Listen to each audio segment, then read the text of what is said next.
Hi everyone, आज हम chemical equilibrium के क्रीम कॉन्सेप्ट देखने वाले हैं। जो सबसे इम्पोर्टेंट चीज़ है चैप्टर का, एकदम मेन बातें हैं। ऐसा नहीं कि सारी चीज़ें हम डिस्कस करेंगे, क्वेश्चन कॉन्सेप्ट या जो भी मोस्ट एकदम क्रीम लेयर है ना, हम वही डिस्कस करेंगे। और कोशिश करेंगे कि हमारी वीडियो 30 मिनट से ज़्यादा ना हो, क्योंकि इसमें हम बहुत सारी चीज़ें जो अननेसेसरी लगती हैं अकॉर्डिंग टू योर टाइम देखते हुए। अननेसेसरी तो कुछ भी नहीं, अकॉर्डिंग टू टाइम हम चीज़ें देखें, जो सबसे प्योर इंपॉर्टेंट चीज़ है वही डिस्कस करने वाले हैं। और बाकी जो लोग नए हैं भाई, वो उन्हें पता ही है। उनको नहीं पता है तो मैं बता दूं, नीट 2025 का पेपर है, वो जो हमने पढ़ा है पूरा का पूरा वही आया। ये पूरा वीडियो है, लिंक डिस्क्रिप्शन में दे दूंगा, आप जाके चेक कर लेना। एक बार नहीं, 3 बार रेफरेंस मैच होगा, ठीक है। जो हमारे पुराने बच्चे होंगे वो इरीटेट हो रहे होंगे, सर हर वीडियो में बताते हैं, है ना। तो ये नए बच्चों के लिए, बाकी आप लोग स्किप कर दो, जाके देख लो। ऐसा एक बार नहीं, 2025 में भी हमने कर दिया था। तो ये आप पूरा देख लेना, बाकी हम लास्ट में डिटेल में बताएंगे क्या स्टडी रहेगी। बाकी ये लेक्चर हमारा प्राइवेट स्टूडेंट के लिए है, तो शायद से यूट्यूब में इन फ्यूचर आए, पर पता नहीं। अगर आता है तो अच्छी बात है, नहीं आता है तो हमारे जो प्राइवेट स्टूडेंट हैं, बेसिकली मैं उनके लिए रिकॉर्ड कर रहा हूँ।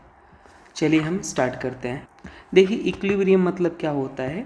जब अगर केमिस्ट्री की भाषा में बोले, जब rate of forward reaction equal हो जाता है रेट ऑफ बैकवर्ड रिएक्शन के। जैसे यहाँ पे देखो, यहाँ से हम जिस स्पीड से पानी डाल रहे हैं उसी स्पीड से पानी निकल रहा है, तो जितना आप डाल रहे हो उतना निकल जा रहा है। तो यहाँ पे इक्विलिब्रियम आप बोल सकते हो, इक्विलिब्रियम है। बेसिकली दो तरीके की इक्विलिब्रियम होते हैं, फिजिकल इक्विलिब्रियम और केमिकल इक्विलिब्रियम। जैसे H2O है, यहाँ सॉलिड है और ये इक्विलिब्रियम का साइन है, और यहाँ पे गैस है, तो यहाँ फिजिकल अपीयरेंस चेंज है इसका, तो इसको फिजिकल इक्विलिब्रियम बोलेंगे। बट हम डील क्या करते हैं यहाँ पे, केमिकल इक्विलिब्रियम को डील करते हैं। जैसे H2 है, I2 है, देखो इक्विलिब्रियम है लेकिन अलग प्रोडक्ट अलग बन रहा है अलग अलग केमिकल से, तो केमिकल इक्विलिब्रियम। तो we will deal in this chapter only chemical equilibrium. तो अगर इक्विलिब्रियम की सबसे, ये सबको पता है, रेट ऑफ फॉरवर्ड इक्वल हो जाए रेट ऑफ बैकवर्ड। मैं बता दूं कि ये ज़रूर याद रखना है, डेल्टा जी इक्विलिब्रियम पे जो होता है वो ज़ीरो होता है। तो ये तो पता है, लेकिन इस पर फोकस करना। केमिकल इक्विलिब्रियम को अगर लिखा जाए तो हम कैसे लिखते हैं, केसी से लिखते हैं। जो प्रोडक्ट होता है उसका कॉन्सेंट्रेशन डिवाइड बाई रिएक्टेंट का कॉन्सेंट्रेशन। और इसी को हम ऐसे भी लिख सकते हैं, ये क्या है, rate constant of forward reaction divide by rate constant of backward reaction, ठीक है। तो ये भी आप लिख सकते हो, प्रोडक्ट KF अपॉन KB, कभी कभी यूज किया जाता है। ग्राफ, जो सारे पॉसिबल ग्राफ हैं, अगर मैं बोलूँ कॉन्सेंट्रेशन वर्सेस टाइम का ग्राफ बनाया जाए, तो इधर कॉन्सेंट्रेशन है, टाइम है, तो ये सारे ग्राफ कॉन्सेंट्रेशन ये हमने लिखे हैं। अब इसे ये पूछा जा रहा है आपसे, बताओ कौन सा ग्राफ है जो इक्विलिब्रियम को रिप्रेजेंट करेगा। तो मैं आपको बता दूं, ये वाला भी ग्राफ इक्विलिब्रियम को रिप्रेजेंट करेगा, क्योंकि यहाँ पे ये रिएक्टेंट है और ये प्रोडक्ट है। तो ये देखो, एक टाइम के बाद क्या हो जा रहा है, रेट जो हो जा रहा है रिएक्टेंट का और प्रोडक्ट का, है ना, या rate of forward rate of backward क्या हो जा रहा है, बराबर। कॉन्सेंट्रेशन, या रेट तो छोड़ो, कॉन्सेंट्रेशन क्या हो जा रहा है, बराबर, तो इसको हम टी इक्विलिब्रियम बोलेंगे, है ना। बराबर मतलब कांस्टेंट हो जा रहा है। यहाँ पे कांस्टेंट भी है, इक्वल भी है, तो ये भी टी इक्विलिब्रियम को रिप्रेजेंट कर रहा है। और यहाँ पे क्या है, देखो इस पॉइंट के बाद दोनों का कांस्टेंट हो जा रहा है, तो ये भी टी इक्विलिब्रियम। तो कॉन्सेंट्रेशन वाला ग्राफ अगर आता है ऐसा ना, कोई भी सारे इक्विलिब्रियम को रिप्रेजेंट करते हैं, तभी आपको ये बात पूछा जा सकता है। तो याद रखना, अगर ये वाला ग्राफ है तो यहाँ पे के इक्विलिब्रियम लेस देन 1 होता है। अगर ये वाला ग्राफ है इक्वल वाला, तो यहाँ के इक्विलिब्रियम 1 होता है। प्रोडक्ट ऊपर है और रिएक्टेंट नीचे है, तो वहाँ पे के इक्विलिब्रियम ग्रेटर देन 1। बस इतना आपको याद रखना है। ये चीज़ मैंने जो बताया ये मत भूलना है, मेजॉरिटी लोगों को, है ना, इस पर स्किप कर देंगे लोग। तो इसलिए मैं बोला है, इसका नाम ये क्रीम कॉन्सेप्ट, तो इसलिए आपको जो चीज़ें इंपॉर्टेंट हैं हम वही लिए हैं। अगर रेट वर्सेस टाइम बोले तो ये वाला ग्राफ इक्विलिब्रियम को रिप्रेजेंट नहीं करेगा। कहाँ पे, जहाँ पे कॉन्सेंट्रेशन और रेट, कॉन्सेंट्रेशन ऑफ रिएक्टेंट और प्रोडक्ट सेम हो जाए, कांस्टेंट भी हो जाए, वही वाला इक्विलिब्रियम को रिप्रेजेंट करता है। देखो इस पॉइंट पे इक्वल भी है और कांस्टेंट भी है इसके आगे, तो यही क्या है, इक्विलिब्रियम। तो इतनी चीज़ आपको याद रखनी है। एक सवाल लेते हैं, देखो जैसे बोला 4.5 mole of each hydrogen and iodine, तो ले लिया। इनिशियल मोल कितना गिवन है, 4.55। प्रोडक्ट तो बना नहीं होगा। बोला है heated in a sealed 10 litre vessel, मतलब वॉल्यूम कितना गिवन है, 10 लीटर, ठीक है भाई। At equilibrium 3 moles of HI were form, हाँ इक्विलिब्रियम पे HI 3 मोल बनता है, इक्विलिब्रियम कांस्टेंट, ठीक है। तो जब भी ऐसा क्वेश्चन आता है तो आपको हमेशा इनिशियल मोल लिखना है। तो 4.5 गिवन था। इक्विलिब्रियम पे मान लेते, इक्विलिब्रियम पे कुछ मोल तो खर्च हुआ होगा प्रोडक्ट में बनने के लिए, तो हम मान लेते हैं x मोल खर्च हुआ, और स्टोइकियोमेट्री को जरूर लिखा करो। यहाँ पर भी x मान लेते, स्टोइकियोमेट्री को लिख लिया। अब जो यहाँ पे खर्च हो रहा है वही तो बनेगा, तो x बन रहा है, स्टोइकियोमेट्री को आप लिख लो। ये हो गया एन इक्विलिब्रियम। अब हम जब Kc लिखते हैं तो क्या होता है, प्रोडक्ट का कॉन्सेंट्रेशन डिवाइड बाई रिएक्टेंट का कॉन्सेंट्रेशन, यही लिखते हैं। लेकिन हमें कॉन्सेंट्रेशन तो पता नहीं, कॉन्सेंट्रेशन क्या होता है N/V, मोल पता है इक्विलिब्रियम पे, तो मोल और वॉल्यूम अपन को कितना गिवन था 10, तो N/V पुट कर लिया, कॉन्सेंट्रेशन निकाल लिया सबका। अब Kc लिख लिया HI का स्क्वायर, यहाँ पे जो ये है स्टोइकियोमेट्री का पावर और रिएक्टेंट का 1 है पावर कॉन्सेंट्रेशन, सब कुछ वैल्यू गिवन है, निकल आया।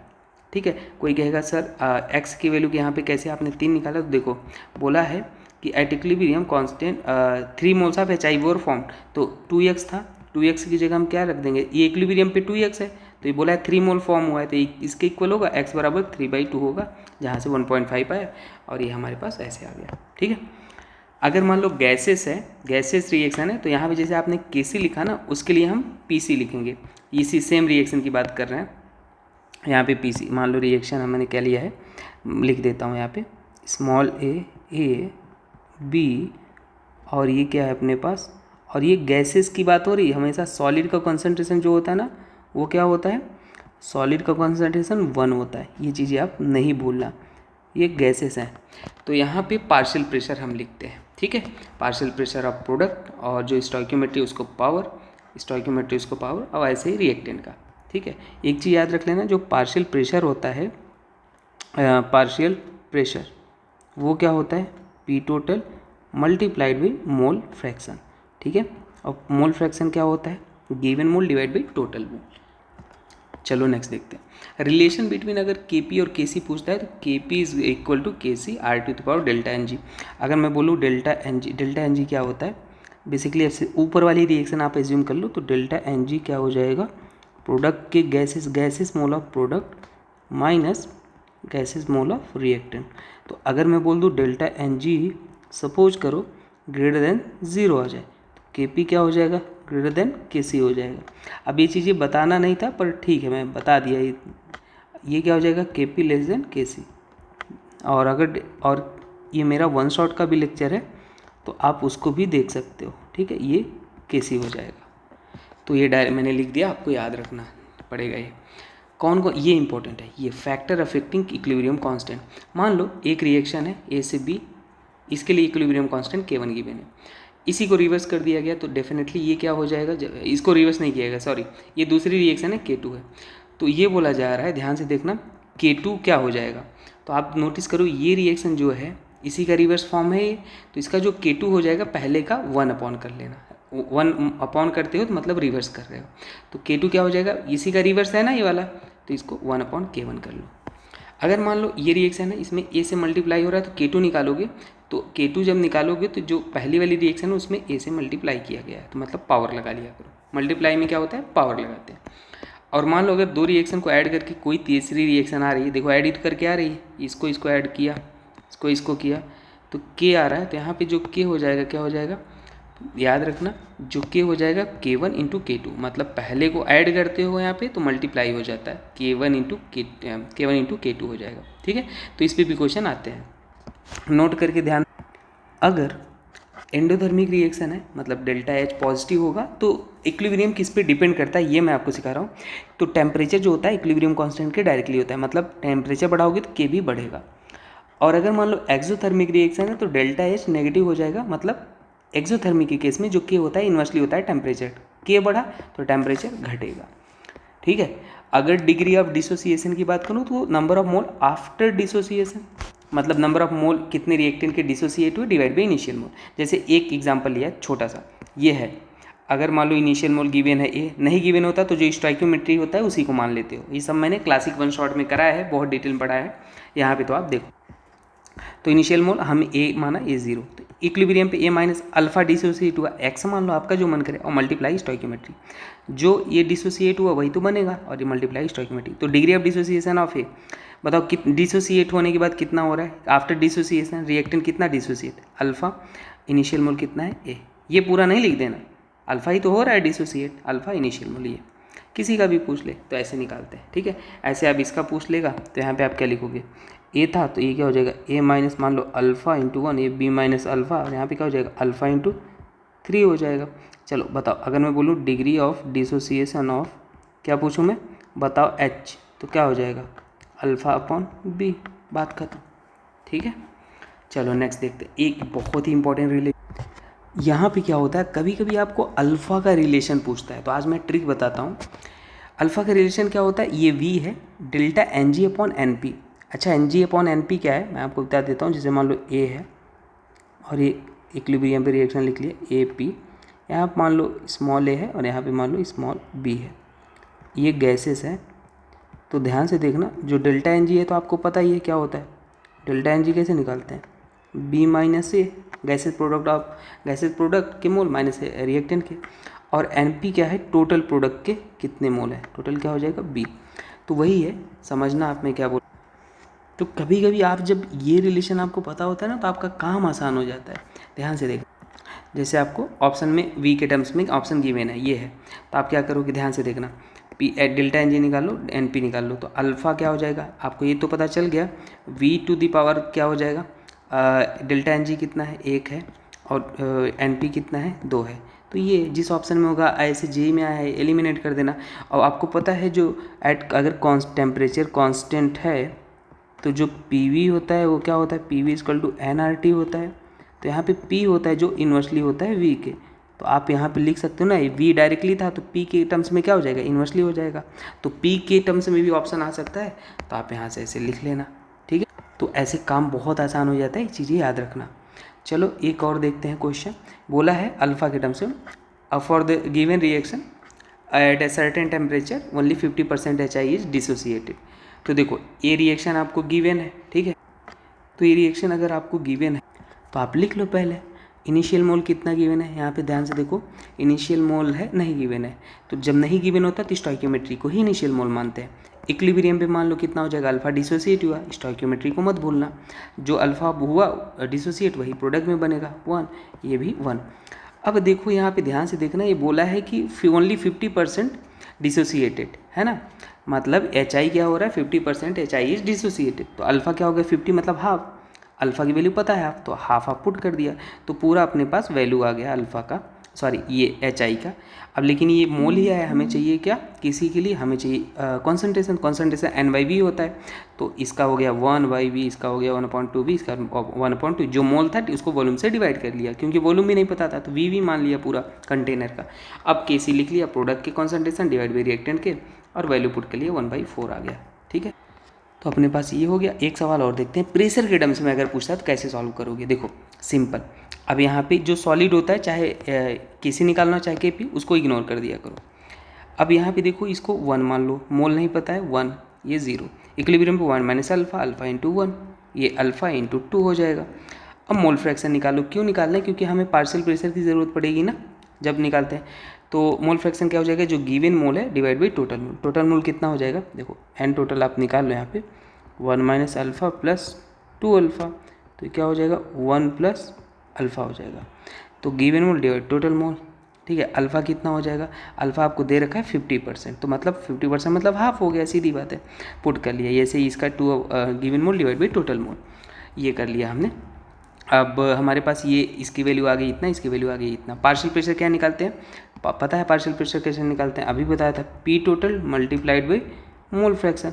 तो हमने यहाँ पी टोटल आपको कितना गिवन है, 12 गिवन है, देखो यहाँ सवाल में 12 ATM गिवन है। मोल फ्रैक्शन इसका लिख लिया, ऐसे ही इसमें पी टोटल 12 गिवन है और ये मोल फ्रैक्शन इतना, तो ये अपने पास इतना आ गया, इतना पार्शियल प्रेशर निकला है। अब के पी बराबर क्या होता है, पार्शियल प्रेशर अब प्रोडक्ट का स्क्वायर, क्यों स्क्वायर लिखा है, ये 2 था, डिवाइड बाई रिएक्टेंट, सॉलिड और को तो लेंगे नहीं, तो बस वैल्यू पुट कर दिया, ये आ गया PCO, ये तो निकाल ही रहता है PCO इतना 16 आ गया। दूसरा मेथड भी है, वो भी सिखा देता हूँ। सॉलिड को इग्नोर करो, डायरेक्ट प्रेशर के टर्म्स में जो गैस है उसको P0 इनिशियल प्रेशर P0 मान लो, और 0 जब प्रेशर वाला है तो पी इक्विलिब्रियम पे P0 माइनस ये P अल्फा, अल्फा मान लो प्रेशर कम हुआ, और ये जितना कम हुआ वही बनेगा, स्टोइकियोमेट्री से मल्टीप्लाई करना है। पी टोटल कितना है 12, तो और पी टोटल इक्विलिब्रियम कितना है इतना, ऐड कर लिया, तो P0 की वैल्यू इतना आ गया।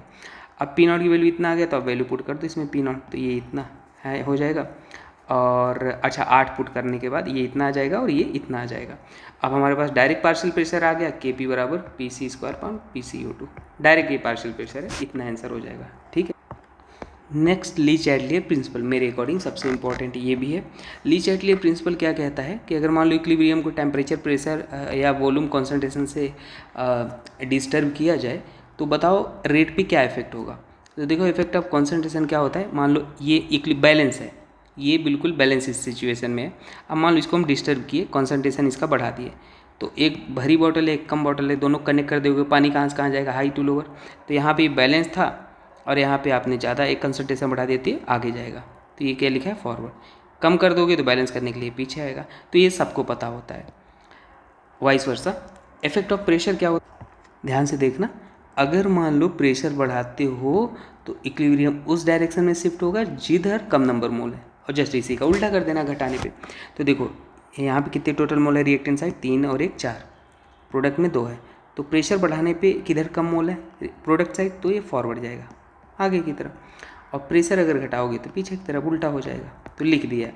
टेम्परेचर का भाई इसमें सब उलझते हैं, कन्फ्यूज होते हैं, लेकिन आज के बाद आप नहीं उलझोगे।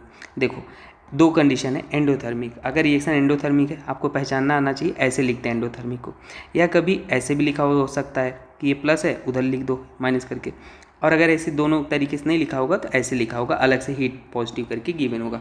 लेकिन आपको याद कौन करना है, यही वाला याद करना है। ये क्यों, अब देखो ये जैसे याद करना है, ये आपको याद है एंडोथर्मिक में, तो टेम्परेचर बढ़ाओगे तो यहाँ पे पहले से हीट था पॉजिटिव, अब हीट और दे रहे हो तो डिस्टर्ब कर रहे हो तो किधर शिफ्ट करेगा, फॉरवर्ड, टेम्परेचर बढ़ाने पे फॉरवर्ड। और अगर मान लो टेम्परेचर ये बैलेंस था पूरा, टेम्परेचर घटा रहे हो तो किधर शिफ्ट करेगा, इधर, क्योंकि हीट इधर था ना, तो इधर, बात खत्म। एक्सोथर्मिक में आप ये इक्वेशन याद रख लो, टेम्परेचर बढ़ाओगे तो हीट इधर है ही, और इधर और दे रहे हो तो इधर बैकवर्ड जाएगा, घटाओगे तो जस्ट उल्टा कर देना, फॉरवर्ड हो जाएगा। समझ आई बात आपको, यस, आई होप आपको आ गई होगी। अब देखो effect of catalyst, effect of catalyst की अगर हम बात करें तो बेसिकली कैटलिस्ट कोई इफेक्ट नहीं डालेगा, इन जनरल बात कर रहा हूँ मैं, डजेंट इफेक्ट। लेकिन effect of addition of inert gas at constant volume, constant volume लिखा है, इनर्ट गैस का ऐड हो रहा है कांस्टेंट वॉल्यूम, तो नो इफेक्ट। लेकिन एट कांस्टेंट प्रेशर बात कर रहा है तो इक्विलिब्रियम जिधर ज़्यादा नंबर ऑफ मोल होंगे उधर शिफ्ट कर देना, बात खत्म। ठीक है, एक होता है रिएक्शन कांस्टेंट, जैसे इक्विलिब्रियम नहीं लिखते थे केसी, प्रोडक्ट के कॉन्सेंट्रेशन रिएक्टेंट के, तो इक्विलिब्रियम की बात होती थी। लेकिन क्यूसी क्या होता है, रिएक्शन कांस्टेंट, लिखते वैसे ही, बस ये नॉट एट इक्विलिब्रियम होता है, नॉट एट इक्विलिब्रियम। तो केसी और क्यूसी गिवन है, तो केसी ज़्यादा होता है तो फॉरवर्ड, केसी कम होता है तो बैकवर्ड, केसी इक्वल है तो इक्विलिब्रियम। एक फाइनल रिलेशन होता है, एक डेल्टा जी नॉट, ये स्टैंडर्ड गिव्स फ्री एनर्जी, और के इक्विलिब्रियम, तो ये आता है, बड़ा फेमस फार्मूला है, याद रखना इसको। ठीक है, जैसे ये एनसीईआरटी की क्वेश्चन है, चलो देख लेते हैं कुछ फटाफट। बोला है कि कैल सैम्पल HI, ठीक है, प्रेशर गिवन है, ये equilibrium partial pressure of is found to be 0 इतना, कैलकुलेट KP। ठीक है, तो देखो इनिशियल प्रेशर कितना गिवन है, डायरेक्ट प्रेशर दूसरा वाला मेथड लगाया इन्होंने, ये गिवन है, और यहाँ पे 0 0, चेंज इन प्रेशर कितना हो जाएगा, हम मान लेते हैं यहाँ, तो मतलब ऐसा बोल रहा है ना कि ये जो था 0.2 माइनस क्या, अरे भाई ऐसे लिख लो 0.2 और -2x, आप समझ पा रहे हो ना, यहाँ पे 0.2 -2x, और ये कितना हो जाए, ये यहाँ पे जो x था, x स्टोइकियोमेट्री, तो ये आपने लिख दिया है, तो यहाँ पे ये लिखा गया है, वही चीज़, आपको परेशान नहीं होना है। अब इक्विलिब्रियम पे प्रेशर कितना बोला है कि 0.4 atm पाया गया। ठीक है, तो इन सभी को अगर आप देखोगे, सबको ऐड करोगे, या सॉरी इक्विलिब्रियम पे HI का पाया गया, तो ये 0.02 -2x गिवन है, इतना x की वैल्यू इतना आ गया। अब हमें सब x की वैल्यू अगर आ गया तो ये पता हो गया सब कुछ। अब PH2 ये सब पता है, और KP की value product partial pressure of product divide by reactant, तो ऐसे आप कर लोगे। ठीक है, और इक्विलिब्रियम KP इतना since it behave as a unitless value, ये सारे NCERT के क्वेश्चन है। ठीक है, नेक्स्ट है अपने दूसरा क्वेश्चन, आई होप आपको दिख रहा है, NCERT एग्जाम्पलर से है। बोला है कि for multi phase heterogeneous equilibrium reaction shown below KC is इतना और टेम्परेचर इतना गिवन है, कैलकुलेट करेस्पॉन्डिंग KP। ठीक है भाई, तो ये गिवन है, तो हमें पता है KP equal to KC R⁴ delta NG, यही रिलेशन होता है। R की वैल्यू पता होती है, टेम्परेचर गिवन है, डेल्टा NG प्रोडक्ट के मोल, रिएक्टेंट के मोल, गैसेस, तो बस आ गया ये वैल्यू पुट करके। तो ये NCERT की क्वेश्चन है, इसलिए मैंने ले लिया एग्जैक्ट डाटा के साथ। नेक्स्ट देखो थर्ड वाला आप ट्राई करना और ये सॉल्यूशन देखना, है ना, चीज़ें एकदम सिंपल है, यहाँ मैंने लिख दिया, आप इसको रोक के सॉल्व करना, फिर आंसर मैच करना। फोर्थ वाला देख लेते हैं। हाँ, फोर्थ वाला थोड़ा अच्छा, इसमें देखो अल्फ़ा वाला रिलेशन जो मैंने आपको बताया ना, अगर सॉल्व करोगे बहुत लंबा हो जाएगा, लेकिन अल्फ़ा के रिलेशन से अगर लगाते हो v⁴ डेल्टा NG/NP, तो क्वेश्चन ईजिली हो जाता है ऑप्शन देख के। ठीक है, तो चलो देख लेते हैं। यहाँ पे ये गिवन है रिएक्शन, इनिशियल मोल 1 मान लो, नहीं गिवन है कुछ, तो ये 0 प्रोडक्ट तो बनेगा नहीं, 0, equilibrium 1 minus alpha, total mole इतना हो जाएगा। और पार्शियल प्रेशर निकालना है तो टोटल मोल चाहिए, और मोल फ्रैक्शन क्या हो जाएगा, 1 minus alpha divide by 1 plus alpha total mole. तो हमने ये निकाल लिया पार्शियल प्रेशर इंटू पी, मान लो पी टोटल है, के पी की वैल्यू पुट कर दिए इन सभी में, यार इसका पी NO2 का स्क्वायर अपॉन पी है, पुट करके अपन सॉल्व कर लिए, इतना आ गया। ठीक है, अब उसको आपको सॉल्व करना पड़ेगा, तो इसलिए ये लेंदी हो जाता है थोड़ा सा, लेकिन अगर आपको रिलेशन पता है तो ज़्यादा ईजी रहता है। ठीक है, ये वाला अभी सिखाया था QC KC वाला, तो आप QC निकाल लो, या KC गिवन था यहाँ पे, है ना, क्या बोला है, KC गिवन है, QC निकाल लो, प्रोडक्ट का कंसंट्रेशन रिएक्टेंट का, अब कंपेयर कर लो, QC ग्रेटर देन KC आ गया तो बैकवर्ड रिएक्शन हो जाएगा लास्ट वाला। ठीक है, तो बस इतनी सी बात थी, मेरे ख्याल से इतना आप याद रखो, बहुत ज़्यादा इंपॉर्टेंट है बस ये। और जो लोग नए हैं उनके लिए मैं बता दूं, ये प्राइवेट क्लास है भाई, जो भी प्राइवेट क्लास लेना चाहते हैं, बेहतरीन कंटेंट चाहते हैं। अच्छा, पहले 5 स्टेप स्टडी के बारे में बता दूं, मेरा फर्स्ट स्टेप था क्लासिक 1 शॉट, इक्विलिब्रियम का ही क्लासिक 1 शॉट दिखाते हैं आपको, देखो ये है 54 पेज का, तो इसमें हमने इक्विलिब्रियम पढ़ाया था। तो ये क्लासिक 1 शॉट एक ऐसा 1 शॉट मैं बनाने की कोशिश करता था जो 10-12 लेक्चर आपका कम कर दे, और आपको एक ही लेक्चर में 2-3 घंटे में सब कुछ समझ आ जाए, सारे वैरायटी कवर कर दूँ, सारे एक्सेप्शन, सारे NCERT, सारे बुक कवर हो जाए। तो ये अभी टाइम नहीं है, मैं रिकमेंड करूँगा, आपको थोड़ा भी बेसिक अंडरस्टैंडिंग है तो आप इसे स्किप करो, इसीलिए मैंने क्रीम कॉन्सेप्ट बनाया, जो कि प्राइवेट क्लास लेते हैं उनको मिलता है। दूसरा, आप बोल रहे होंगे कि सर आपने स्वयं काफ़ी कम क्वेश्चन कराए, दिखाता हूँ आप, ये है सुपर 45, दूसरा स्टेप हमारी स्ट्रेटजी थी, क्वेश्चन पूरे के पूरे पैटर्न फॉर्मेट भाई इधर से आते हैं, कुछ तो एकदम एग्जैक्ट। ये 45 क्वेश्चन पूरा चैप्टर कवर करते हैं, अगर आपको चाहते हो एक बार में थियरी भी रिवाइज हो, सारे कॉन्सेप्ट भी रिवाइज हो, सारे वैरायटी क्वेश्चन भी हो, NCERT भी हो, आप सुपर 45 देखो। इसका सॉल्यूशन रैंडम नहीं होता, मैं पूरा एक्सप्लेन करता हूँ, जितनी बातें उससे रिलेटेड होती हैं, तो आप इसको देख लोगे, आपको मज़ा आ जाए। ठीक है, तो ये था सुपर 45। ऐसे सारे चैप्टर के हैं, यूट्यूब में पड़े हुए हैं प्लेलिस्ट में, आप जाके देख लो, चाहे पहला स्टेप स्किप कर दो, लेकिन सुपर 45 कोई नहीं स्किप करेगा, ये सबसे इंपॉर्टेंट चीज़ है। थर्ड स्टेप था 25 most expected question chapter wise, जो कि मैंने लास्ट ईयर कराया था, है ना। और उसके बाद फोर्थ स्टेप था संडे स्पेशल टेस्ट, जो हमारे 200 रुपीज़ लेके पहले मेंटरशिप था, अब याद रखना भी नहीं है, उसमें PDF मिल, अच्छा अभी 200 का PDF आपको सारे मिल जाएंगे 5 स्टेप स्टडी के। तो उसमें बॉबी सर ने संडे स्पेशल टेस्ट कराया था, वो करना होता था।